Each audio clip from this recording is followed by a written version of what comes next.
رحمن رحمن ساعدني يا رحمن اشرح صدري قرآن. أعوذ بالله من الشيطان الرجيم.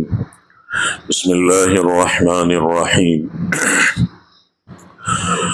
وإذ يرفع إبراهيم القواعد من البيت وإسماعيل ربنا تقبل منا إنك أنت السميع العليم ربنا واجعلنا مسلمين لك ومن ذريتنا أمة مسلمة لك وأرنا مناسكنا وتب علينا إنك أنت التواب الرحيم. صدق الله العظيم. سورة البقرہ آیت نمبر 127 اور 128 تلاوت کی ہے. اس آیت کا تعلق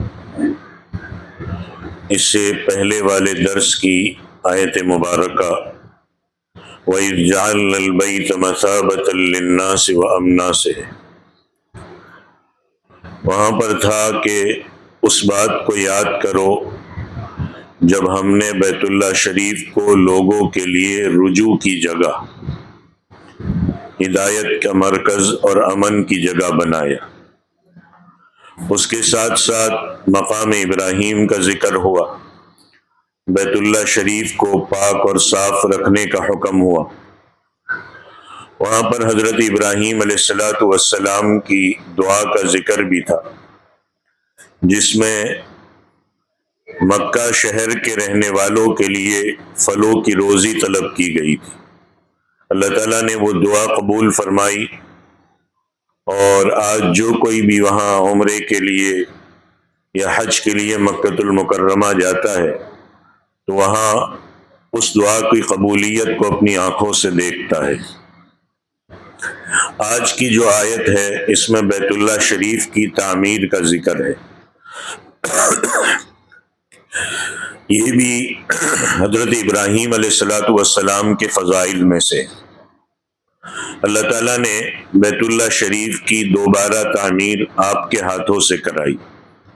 اللہ فرماتے وَإِذْ يَرْفَعُ إِبْرَاهِيمُ الْقَوَاعِدَ مِنَ الْبَيْتِ وَإِسْمَاعِيلُ، کہ وہ گھڑی کتنی مبارک گھڑی تھی جب حضرت ابراہیم علیہ السلام اور حضرت اسماعیل علیہ السلام یعنی باپ اور بیٹے اپنے مبارک ہاتھوں سے بیت اللہ شریف کی بنیادیں اٹھا رہے تھے.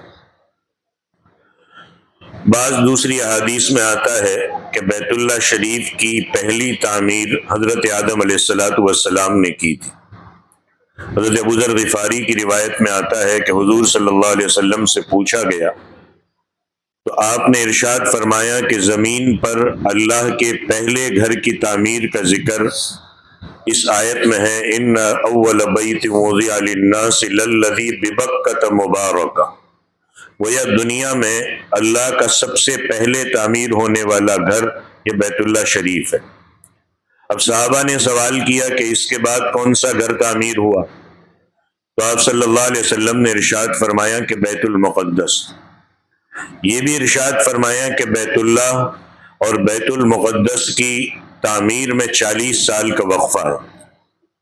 یہاں پر ایک اشکال پیدا ہوتا ہے کہ حضرت ابراہیم اور حضرت داؤد کے زمانے میں تو بہت زیادہ فرق ہے، پھر دونوں گھر کی تعمیر میں بیت اللہ اور بیت المقدس کی تعمیر میں صرف 40 سال کے وقفے کا کیا مطلب ہے؟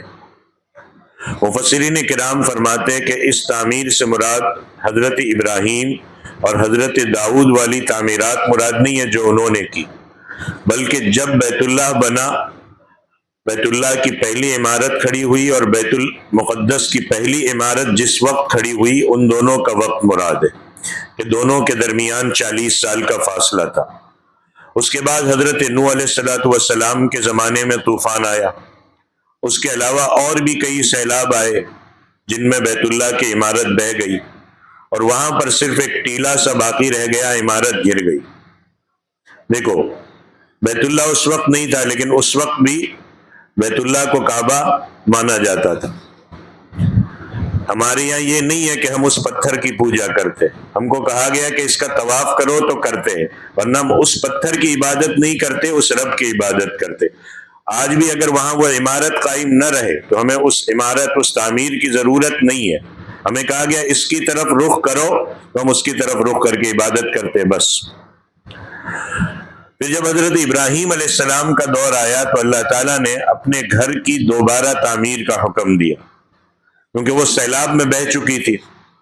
قرآن پاک کا جو لفظ ہے وَإِذْ يَرْفَعُ إِبْرَاهِيمُ الْقَوَاعِدَ، اس سے یہ بات معلوم ہوتی ہے کہ یہ اس عمارت کی پہلی مرتبہ تعمیر نہیں تھی، بلکہ کعبہ کی یہ عمارت اپنی اصلی بنیادوں پر دوبارہ اٹھائی جا رہی تھی، اور چونکہ اس وقت عمارت کے کوئی نشانات باقی نہیں تھے، صرف ایک ٹیلا سا رہ گیا تھا، تو عمارت اصل جو تھی وہ کن بنیادوں پر کھڑی کی جائے، کہاں کہاں یہ عمارت بنائی جائے، تو اللہ نے ایک بادل کا ٹکڑا بھیجا جس نے اس جگہ پر، اصل جگہ پر سایہ کر کے اس کا تعین کر دیا کہ یہاں عمارت کھڑی کرنی۔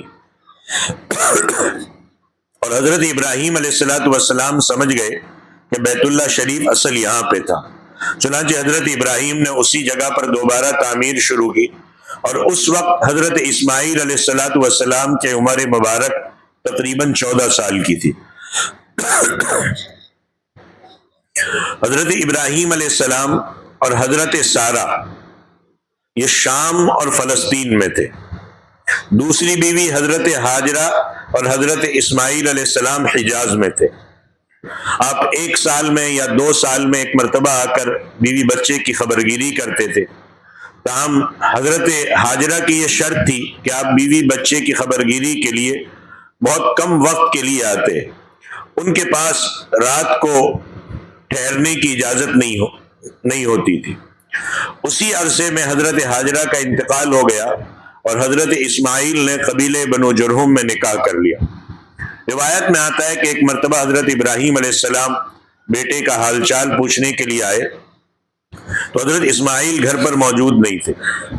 انہوں نے ان کی بیوی سے پوچھا تو اس بیوی نے بتایا کہ کہیں شکار کے لیے گئے ہوئے ہیں۔ تو حضرت ابراہیم نے پوچھا کہ گزارا کیسے چلتا ہے؟ تو اس عورت نے بہت شکایتیں کی کہ روزی روٹی کا کوئی ذریعہ نہیں ہے، بڑی مشکل سے گزر اوقات ہو رہا ہے، حضرت اسماعیل کوئی کام نہیں کرتے اس لیے فاقے آتے ہیں۔ اب چونکہ نبی کی بیوی اور شکایت تو یہ مناسب نہیں ہے، تو یہ شکایت سن کر حضرت ابراہیم علیہ السلام نے کہا کہ جب تمہارا شوہر آئے، یہ نہیں کہا کہ میں ان کا والد ہوں، اسے میرا سلام کہنا اور ساتھ یہ پیغام بھی دینا کہ اپنے گھر کی چوکھٹ بدل لو۔ نبی کے گھر میں بیوی ناشکری ہو تو یہ برداشت نہیں ہے۔ جب حضرت ابراہیم علیہ السلام واپس آئے تو انہیں پتہ چل گیا اللہ کی طرف سے کہ میرے والد آ کر گئے، تو انہوں نے بیوی کے بتانے سے پہلے خود ہی پوچھ لیا کہ یہاں کوئی آیا تھا؟ بیوی نے بتایا کہ ایک بوڑھا آدمی آیا تھا اور اس نے حال احوال پوچھا تھا، میں نے سب احوال بتا دیے۔ حضرت اسماعیل نے پھر پوچھا کہ وہ کوئی پیغام بھی دے گئے تھے؟ تو بیوی نے کہا کہ ہاں وہ کہہ گئے تھے کہ اپنے گھر کی چوکھٹ بدل دو۔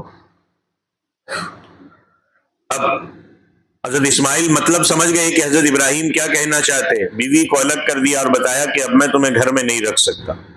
اس کے بعد حضرت اسماعیل نے دوسرا نکاح کیا اور کئی سال بعد حضرت ابراہیم دوبارہ تشریف لائے، اور اتفاق سے حضرت اسماعیل علیہ السلام پھر گھر پر موجود نہیں تھے، ان کی بیوی موجود تھی۔ آپ نے اس سے گھر کے پورے حالات اور پوچھے تو اس نے کہا کہ اللہ کے فضل و کرم سے گھر کے حالات بہت اچھے، میرا خاوند بڑا اچھا آدمی ہے، نیک سیرت ہے، عبادت گزار ہے، اللہ نے ہمیں رزق بھی دیا ہے۔ حضرت اسماعیل علیہ السلام شکار بھی کرتے ہیں، گزر اوقات بھی بڑی اچھی ہو رہی ہے۔ اس عورت نے حضرت ابراہیم علیہ السلام سے سواری سے اترنے کی درخواست کی تاکہ آپ کی خاطر تواضع کرنے لگے، مگر حضرت ابراہیم نے کہا کہ دیکھو میں نے ٹھہرنا نہیں ہے، لیکن جب تمہارا شوہر آئے تو اسے میرا یہ پیغام دینا کہ تمہارے مکان کی چوکھٹ بہت اچھی ہے، اسے بدلنے کی ضرورت نہیں ہے۔ یہ پیغام دے کر کے چلے گئے۔ جب حضرت اسماعیل علیہ السلام گھر واپس آئے تو بیوی نے پیغام دیا، آپ نے فرمایا وہ میرے والد تھے اور یہ پیغام دے کر کے گئے کہ میں تمہیں اپنے ساتھ رکھوں۔ ایک واقعہ بھی تفسیری روایتوں میں موجود ہے کہ حضرت ابراہیم علیہ السلام نے تیسری مرتبہ مکہ معظمہ کا آنے کا ارادہ کیا تو اپنی بیوی حضرت سارہ سے طے کر لیا کہ اس دفعہ میں کچھ عرصے وہاں ٹھہروں گا۔ چنانچہ یہ انہی دنوں کا ذکر ہے کہ اللہ کی طرف سے آپ کو بیت اللہ کی تعمیر کا حکم ہوا، اور جیسا کہ ابھی پہلے بتایا کہ خانہ کعبہ کی اصل بنیادوں کی نشاندہی کے لیے اللہ نے بادل کے ایک ٹکڑے کو حکم دیا، اور اس طرح باپ بیٹے نے بیت اللہ شریف کی تعمیر کی۔ حضرت ابراہیم علیہ السلام نے مقام ابراہیم پر کھڑے ہو کر، جس کا گزشتہ درس میں تذکرہ آیا کہ دیواریں چنی، اور حضرت اسماعیل علیہ السلام آپ کے لیے گارا اور پتھر لاتے تھے، اور اس طرح حضرت آدم علیہ السلام کی تعمیر کے بعد جب یہ عمارت حضرت نوح علیہ السلام کے زمانے کے طوفان کے نظر ہو گئی تو حضرت ابراہیم علیہ السلام اور حضرت اسماعیل علیہ السلام کے ہاتھوں دوبارہ تعمیر ہوئی۔ کہتے ہیں کہ یہ عمارت ذی قعدہ میں شروع ہو کر ذی الحجہ میں تقریباً 1 مہینے میں مکمل ہو گئی، اور ذی الحجہ کون سا مہینہ ہے؟ حج کا مہینہ ہے۔ وہاں اس کے اسی 4، 5، 6 تاریخ کو جو ہے حج شروع ہوتا ہے۔ بیت اللہ شریف کی تعمیر کے بعد دوبارہ تعمیر جو ہوئی ہے وہ قصی بن کلاب کے زمانے میں ہوئی، جو حضور صلی اللہ علیہ وسلم کے جد امجد تھے۔ حضور صلی اللہ علیہ وسلم نے اپنے مبارک زمانے میں حضور صلی اللہ علیہ وسلم کے مبارک زمانے میں بیت اللہ شریف کی عمارت پھر بوسیدہ ہو چکی تھی، چنانچہ قریش مکہ نے چندہ جمع کر کے بیت اللہ کو دوبارہ تعمیر کیا، اور اس وقت حضور صلی اللہ علیہ وسلم کی مبارک عمر تھی 35 برس۔ گویا یہ تعمیر آپ کے نبی بنائے جانے سے 5 برس پہلے ہوئی۔ کہتے ہیں کہ مکہ کے رئیسوں نے یہ طے کر لیا تھا کہ اس مقدس تعمیر میں ہم ناپاک مال استعمال نہیں کریں گے، چنانچہ پاک اور صاف اور حلال مال سے جو چندہ جمع ہوا وہ پوری عمارت کی تعمیر کے لیے ناکافی تھا۔ اب کیا کیا جائے؟ پوری عمارت تو تعمیر نہیں ہو سکتی، رہ جائے گا۔ چنانچہ حتیم والا حصہ جو ہے اس کا 7 ہاتھ کا حصہ چھوڑ کر باقی جگہ پر بیت اللہ تعمیر کر دیا کہ بھائی اب جتنا ہے اتنا تعمیر کر دیتے، باقی چھوڑ دیتے۔ اسی موقع پر حجر اسود کو رکھنے کا جھگڑا کھڑا ہوا۔ اللہ نے اس کا فیصلہ حضور صلی اللہ علیہ وسلم کے مبارک ہاتھوں سے اس طرح کر دیا کہ سارے لوگ خوش ہو گئے۔ حضور صلی اللہ علیہ وسلم نے اپنے نبوت کے زمانے میں بیت اللہ کی دوبارہ تعمیر نہیں کی۔ اس کی ایک وجہ تو سرمایے کی کمی تھی کہ مال و دولت نہیں تھے، فاقے گزر رہے تھے، اور دوسری یہ کہ حضور صلی اللہ علیہ وسلم نے فرمایا کہ اگر میں اس تعمیر کو دوبارہ تعمیر کرتا تو حضرت ابراہیم کے طرز پر کرتا، حتیم کو باہر نہیں چھوڑ، اور اس وقت عمارت میں تغیر و تبدل کرنا مناسب نہیں تھا کیونکہ حالات ایسے تھے، بدل دیتے پھر جھگڑا کھڑا ہو جاتا۔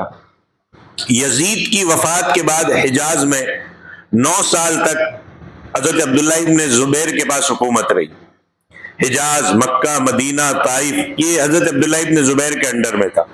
اس زمانے میں آپ نے بیت اللہ شریف کو دوبارہ تعمیر کیا، اور آپ نے یہ عمارت ابراہیمی بنیادوں پر قائم کی، یعنی حتیم کو خانہ کعبہ کے اندر داخل کر دیا۔ حضرت عبداللہ ابن زبیر کی شہادت کے بعد حجاج بن یوسف نے، دیکھو اسی طریقے سے کوئی دوسرا آتا ہے بدل دیتا ہے، پہلا آتا ہے اس نے بدل دیا، تو عبد الملک بن مروان کے حکم پر عمارت کی تجدید کی اور پھر حتیم کو باہر نکال دیا۔ ہارون رشید نے اپنے زمانے میں حتیم کو پھر شامل کر کے نئے سرے سے تعمیر کرنے کا ارادہ کیا کہ میں پھر کرتا ہوں، حتیم کو اندر کر دیتا ہوں کعبۃ اللہ میں۔ اس وقت امام مالک رحمۃ اللہ علیہ نے اسے ایسا نہ کرنے کی درخواست کی، کیونکہ امام مالک نے کہا کہ ایسا کرنے سے یہ مقدس گھرانہ اور یہ مقدس گھر جو ہے یہ آئندہ آنے والوں کے لیے کھلونا بن جائے گا۔ ہر آنے والا بادشاہ اپنی مرضی کے مطابق اس کو ڈھائے گا، پھر بنائے گا، کرے گا، بدلے گا۔ چنانچہ ہارون رشید نے اپنا ارادہ ترک کر دیا۔ وہی اچھا ہوا ہمارے لیے، کیونکہ ہر کوئی کعبۃ اللہ میں جا تو نہیں سکتا، کم سے کم حتیم میں نماز پڑھے گا تو اس کو یہ لگے گا کہ میں نے کعبۃ اللہ کے اندر نماز پڑھی۔ اللہ کی طرف سے جو بھی فیصلہ ہو۔ اس کے بعد ترکوں کے زمانے میں سلطان مراد خان کے زمانے میں بیت اللہ شریف کی تعمیر ہوئی۔ یہ سن 1040 کا واقعہ ہے۔ یہ موجودہ عمارت وہی ترکوں کی تعمیر کی ہوئی ہے۔ اور اب تک بیت اللہ کی عمارت میں کوئی تبدیلی نہیں ہوئی۔ ہاں، موجودہ سعودی حکومت کو اللہ تعالیٰ نے یہ توفیق دی ہے کہ انہوں نے بھاری رقم خرچ کر کے حرم پاک کو بہت وسیع کر دیا ہے۔ پہلے بہت چھوٹا تھا، اب تو بہت وسیع ہو گیا ہے۔ طواف کرنے والوں کے لیے بھی 3-4 مالے بنا کے آسانی کر دی ہے، اور اگر کسی کو بیت اللہ شریف میں بیٹھ کے عبادت کرنی ہے تو اس میں بھی بہت انہوں نے اس میں توسع کر دیا ہے، اور جو وہاں زائرین ہیں ان کے لیے سہولت کے لیے بڑے بڑے منصوبوں پر انہوں نے کام کیا ہے۔ تو الغرض، جب حضرت ابراہیم علیہ السلام اور حضرت اسماعیل علیہ السلام خانہ کعبہ کی دیواریں اٹھا رہے تھے تو ساتھ ساتھ بہت مخلصانہ انداز بھی دعائیں بھی کر رہے تھے۔ دیکھو، کوئی بھی نیک کام اس میں گھمنڈ نہیں ہونا چاہیے، ساتھ میں اللہ سے دعا بھی کرنی چاہیے۔ اتنا بڑا کام بیت اللہ کی تعمیر کا ہو رہا ہے، لیکن ساتھ میں کیا دعا کر رہے ہیں؟ ربنا تقبل منا، اے ہمارے پروردگار ہم سے یہ خدمت قبول فرما۔ اور دعا کون کون کر رہے ہیں؟ دونوں نبی، حضرت ابراہیم اور حضرت اسماعیل۔ ربنا تقبل منا، اے ہمارے رب ہم سے یہ خدمت قبول فرما، انک انت السمیع العلیم، اے اللہ تو سننے والا اور جاننے والا ہے۔ اللہ تو دعا کو سنتا بھی ہے، ہمارے اخلاص کو جانتا بھی ہے، لہذا ہمارے عمل کو قبول فرما دے۔ اور ظاہر ہے کہ قبولیت کے بغیر ہر عمل بیکار ہے، اس لیے انبیاء ہمیشہ دعا کیا کرتے تھے کہ اللہ ہمارا عمل قبول فرما لے، اور ہر مومن کی بھی یہی تمنا ہونی چاہیے کہ اس کی نیکی اللہ رب العزت کی بارگاہ میں قبول ہو جائے۔ حضرت ابو درداء کی روایت میں آتا ہے کہ اگر مجھے علم ہو جائے کہ میری 2 رکعت نماز قبول ہو گئی ہے تو میں اس کے بدلے میں دنیا اور دنیا کے اندر کی ہر چیز کو ٹھکرا دوں، کیونکہ اللہ نے قبولیت کا جو معیار مقرر کیا وہ بہت اونچا ہے۔ اور کیا ہے؟ انما یتقبل اللہ من المتقین، اور یاد رکھو اللہ متقیوں کے اعمال قبول کرتا ہے۔ اور متقی بننے کے لیے یہ رمضان اللہ تعالیٰ نے بہترین موسم دیا ہے، لعلکم تتقون، اللہ نے کہا ہے کہ تم پر روزے کیوں فرض کیے گئے؟ تاکہ تم متقی بن جاؤ۔ نیکی اسی کی قبول ہوگی جس کا دل تقوی سے بھرا ہوا ہوگا، تقوی سے خالی ہے، دل میں کفر ہے، شرک ہے، نفاق ہے، دکھلاوا ہے، کوئی عمل قبول نہیں ہوگا۔ قبولیت کا معیار ہے ایک تو اخلاص، تقوی اللہ کے یہاں۔ اب اس وقت حضرت اسماعیل علیہ السلام اگرچہ 14 سال کے بچے تھے، مگر اللہ تعالیٰ نے نیکی اور تقوی کی دولت شروعاتی زندگی سے عطا کر دی تھی، لہذا اللہ تعالیٰ نے ان دونوں باپ اور بیٹوں کو کا جو عمل تھا اس کو قبولیت عطا فرما دی۔ حضرت اسماعیل علیہ السلام بڑے ہو کر رسول النبی بنے، اللہ نے الگ الگ صورتوں میں آپ کی تعریف کی ہے، آپ صاحب شریعت رسول آئے۔ تاریخ روایتوں سے پتہ چلتا ہے کہ حضرت ابراہیم کی متعدد بیویاں اور 12 بیٹے تھے، اور حضرت اسماعیل علیہ السلام کے 12 بیٹے اور 1 بیٹی تھی، اور ایک بیٹے کی نسل سے اللہ تعالیٰ نے بڑے بڑے خاندان پیدا کیے۔ حضرت اسماعیل کا سب سے بڑا بیٹا تھا نابت، اور سب سے چھوٹا تھا قیدار، اور آپ کے بعد بیت اللہ شریف کی تولیت اور اس کے متولی آپ کے بڑے بڑے نابت کو ملی، اور اللہ تعالیٰ نے دونوں باپ بیٹے کو اتنی فضیلت بخشی۔ ترمذی شریف کی حدیث میں اللہ کے نبی کا ارشاد گرامی ہے کہ لا تقبل صلاۃ بغیر طہور، اللہ تعالیٰ طہارت کے بغیر کسی نماز کو قبول نہیں فرماتے۔ گویا نماز کی قبولیت کے لیے پاکی یہ بمنزل شرط کے ہے، پاکیزگی کے بغیر کتنی نمازیں پڑھو، قیام کرو، رکوع کرو، سجدے کرو، کوئی فائدہ نہیں۔ آج تو مسلمانوں کا یہ حال ہو گیا ہے کہ ناپاک رہیں گے پورے دن، عادت بنی ہوئی۔ بولے کیوں نماز نہیں پڑھتے؟ بولے میں ناپاک ہوں۔ مسلمان ناپاک رہے، مسجد کے باہر کھڑے رہیں گے، بولے اندر آ جاؤ، بولے میں ناپاک ہوں۔ تو پاکیزگی یہ اسلام میں بہت اہم ہے، اور اس کو 24 گھنٹے پاک رہنا ہے۔ پاکیزگی جب نہیں ہوتی اور بندہ ناپاک رہتا ہے تو پھر الگ الگ اثرات بھی اس پر بہت آسانی سے اثر کر جاتے ہیں۔ تو پاکیزگی کے بغیر کتنی نمازیں پڑھو قبول نہیں ہے۔ اسی طرح دوسری نیکیوں کی شرط بھی ایمان اور اخلاص ہے، اس کے بغیر کوئی عمل قبول نہیں ہے۔ اسی طرح بعض برائیاں اور بعض گناہ ایسے ہیں جن کے کرنے سے نیکیاں ختم ہو جاتی ہے. اللہ کے نبی کا ارشاد ہے کہ ایک مرتبہ شراب پینے والے کی 40 دن تک نماز قبول نہیں ہوگی. کسی نے رمضان سے پہلے شراب پی، ایک دن پہلے، بولے کل رمضان ہے شروع نہیں کرو، اب کیا بچا ہے مجھے بتاؤ؟ 40 دن تک نماز قبول نہیں ہوگی. توبہ کرے اللہ معاف. اور توبہ کیسی؟ توبہ کیسی آج کی؟ بولے عید تک نہیں پیوں گا، اس کے بعد سب جائز ہے. توبہ کا مطلب یہ کہ ہمیشہ پکا ارادہ کرے کہ اب مجھے شراب نہیں پینی، اب مجھے نشہ نہیں کرنا، اب مجھے یہ نہیں لگانا اور وہ نہیں لگانا. توبہ اسی کو کہتے. توبہ اللہ کے ساتھ مذاق کرنے کو نہیں کہتے کہ جمعہ آئی تو نہیں پیا، شب قدر آئے تو نہیں پیا، شب برات آئی تو نہیں پیا، رمضان آئے تو نہیں پیا. توبہ ہمیشہ، پھر اللہ معاف فرما دیتے. ورنہ قانون یہی ہے. اور فرمایا کہ جو غلام اپنے مالک کی مرضی کے خلاف بھاگ جائے وہ جب تک واپس نہ آ جائے اس کی کوئی نماز قبول نہیں ہوتی، کیونکہ اس نے مالک کو دھوکہ دیا ہے. حضرت ابو ہریرہ کی روایت میں آتا ہے کہ حضور صلی اللہ علیہ وسلم نے ارشاد فرمایا کہ اخلص فی دینک یکفیک قلیلا من العمل، کہ دین میں اخلاص پیدا کر لو تو پھر تمہارا تھوڑا عمل بھی کافی ہو جائے گا. اسی واسطے قرآن میں کیا کہا گیا؟ مخلصین لہ الدین، کہ اخلاص کے ساتھ اللہ کی عبادت کرو. اور اخلاص ایک ایسی نعمت ہے کہ جو توحید کے بغیر حاصل نہیں ہو جاتی، نہیں حاصل ہوتی. امام ابو بکر جساس فرماتے کر کہ انسان میں خلوص موجود ہو، اس کا عقیدہ توحید پر ہو، اس کی فکر درست ہو، تو پھر اس کے اعمال بھی اللہ کی بارگاہ میں قبول ہوتے. بیت اللہ شریف کی تعمیر کے تذکرے کے بعد اب امت مسلمہ کی بنیاد اور پھر نبی آخر الزمان صلی اللہ علیہ وسلم کی بعثت کی دعا ہے. اور یہی مرکزی مضمون ہے، اس کا سبجیکٹ ہے جو اگلی آیات میں آ رہا ہے. حضرت ابراہیم علیہ السلام نے اپنی دعا میں اللہ کے نبی کی بعثت کی درخواست پیش کی. گویا نبی علیہ السلام کے ظہور سے ہزاروں سال پہلے حضرت ابراہیم علیہ السلام نے آپ صلی اللہ علیہ وسلم کے لیے دعا کی. اور دعا کے پہلے حصے میں کیا عرض کیا؟ ربنا واجعلنا مسلمین لک. یہ دعائیں ہمیں سیکھنی ہے اور اللہ کے یہ نبیوں سے سیکھ کر کے ہمیں یہ دعا اپنی نسلوں کے لیے مانگنی ہے کہ اے پروردگار ہم دونوں کو اپنا فرما بردار بنا لے. پہلے تو اپنے لیے کہ ہم دونوں ہر حالت میں تیری فرما برداری کرنے والے بن جائے. اور نبیوں کی ہمیشہ یہ دعا رہی ہے توفنی مسلمہ والحقنی بالصالحین، کہ اللہ ہماری موت فرما برداری کی حالت میں آئے. اور جب وصیت کرتے تو کیا وصیت کرتے تھے؟ فلا تموتن الا وانتم مسلمون، کہ تمہارا خاتمہ اسلام پر ہو اور تم اور فرما برداری کی حالت میں ہو.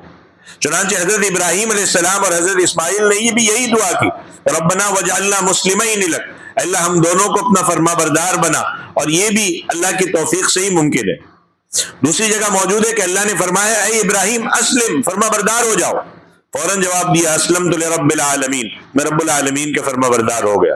اور ہمیشہ کے لیے، رمضانی نہیں، جمعہ والا نہیں، ہمیشہ کے لیے فرما بردار ہو گیا. چنانچہ اللہ تعالیٰ نے بعض امتحانوں کے بعد حضرت ابراہیم علیہ السلام کو امامت عطا کی. حضرت ابراہیم علیہ السلام نے پہلے اپنے لیے اللہ کی فرما برداری کی دعا مانگی، پھر اپنی اولاد کے متعلق عرض کیا وَمِن ذُرِّيَّتِنَا أُمَّةً مُسْلِمَةً لَكَ، ہماری اولاد میں سے ایک فرما بردار امت پیدا فرما دے. اولاد کے لیے بھی یہاں یہ بات واضح ہوتی ہے کہ جس وقت یہ دعا کی گئی اس وقت حضرت ابراہیم اور حضرت اسماعیل ہی موجود تھے، حضرت اسحاق موجود نہیں تھے. لہذا امت مسلمہ کی دعا حضرت اسماعیل کی اولاد کے حق میں کی جاتی، کیونکہ حضرت ابراہیم تو حضرت اسحاق تو اس وقت تھے نہیں، پیدا ہی نہیں ہوئے تھے. اسی جگہ پر یہود و نصارہ ایک دھوکہ دیتے اور حضور صلی اللہ علیہ وسلم کی رسالت کا انکار کرتے. ان کا یہ دعویٰ ہے یہودیوں کا کہ یہ دعا حضرت اسحاق کے حق میں، حالانکہ دعا جس وقت ہو رہی تھی حضرت ابراہیم اور حضرت اسماعیل تھے. تاریخی شواہد ہے یہ، اور یہ واضح بات ہے کہ امت مسلمہ کا تعلق حضرت اسماعیل کے اولاد سے جو اس وقت موجود ہے. اور وہ دعا میں شامل تھے. چنانچہ یہ قبولیت دعا کا نتیجہ تھا کہ اللہ نے اپنے آخری نبی کو حضرت اسماعیل علیہ السلام کے اولاد میں بھیجا. دعا کے دوسرے حصے میں باپ بیٹے نے اللہ سے درخواست کی وَأَرِنَا مَنَاسِكَنَا، اے پروردگار ہم کو ہمارے مناسک حج بھی بتلا دے. مناسک یہ منسک کی جمع ہے جس کا لفظی معنی ہے دھونا. اس لیے عربی والے جو ہے کپڑا دھونے کو کیا کہتے ہیں؟ نسک الثوب. قربانی کو بھی کہتے ہیں، اسی مناسبت سے عبادت اور ریاضت کو بھی کہتے ہیں.